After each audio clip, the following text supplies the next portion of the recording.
We had been there less than a week when there came a knock on the door.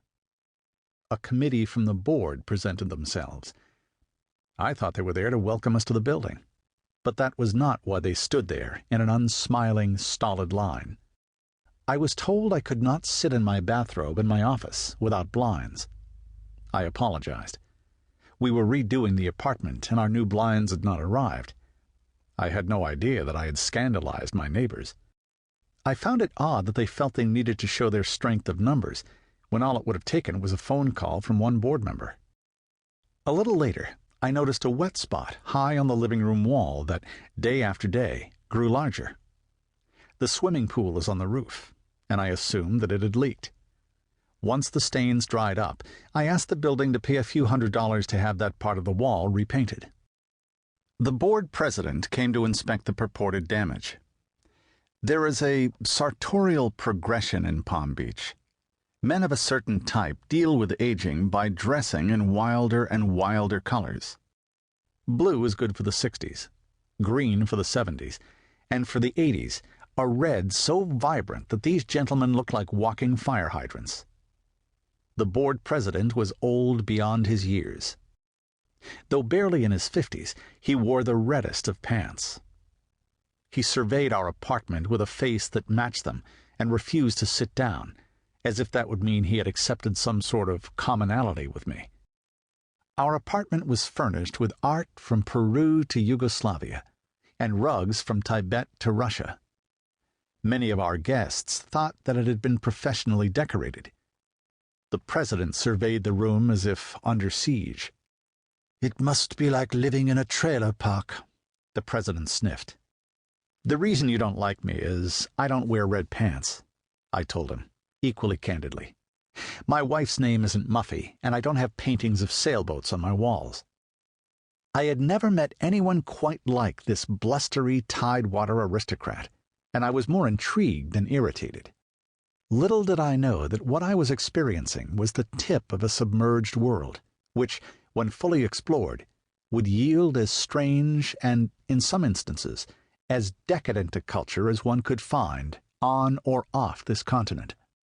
A place of passions and obsessions not even hinted at by its too perfect exterior. But somehow, the anthropologist in my journalistic makeup must have sensed what lay beneath, because I not only stayed, but I began to explore, to poke around and pursue the answers to my questions.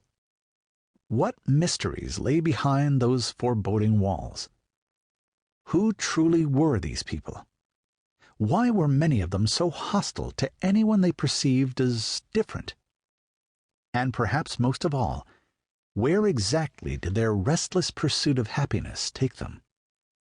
Getting at the answers turned into as fascinating, in some cases as shocking, and always as unexpected a journey as I have ever taken. Chapter 1. A Small Dinner Dance. Barbara Wainscott blew out all the candles on the birthday cake except for one, and motioned to her dinner companion, Prince Edward Windsor, to do the honors. It was not only Barbara's 50th birthday this evening in March of 1997, but in 3 days it would be Queen Elizabeth and Prince Philip's youngest son's 33rd birthday. The guest of honor doused the candle without puckering his princely lips.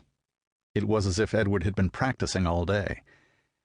The 65 other guests applauded as much their good fortune being in the presence of a Windsor as commemoration of the dual anniversaries. The tall prince had a newborn's pink skin and a demeanor of almost feminine refinement. His looks set him apart from everyone else at the Palm Beach party, and were another reason why many of the guests were nervous to have a conversation with him. Barbara and Prince Edward continued whispering tete-a-tete, with her occasionally giving out the throaty laugh that was her verbal signature. Her horsey chortling advertised that the prince had bestowed yet another wry jest on his hostess. Barbara had blue eyes so large that it was as if she had no eyelids. These eyes saw everything of social consequence, judged all, and forgave little. She was 5 feet 10 inches tall, and would have been a strikingly handsome woman had she not weighed over 200 pounds. She was as shrewd in her dress as in every other element of public life, and despite her heftiness, she projected an image of class and wealth.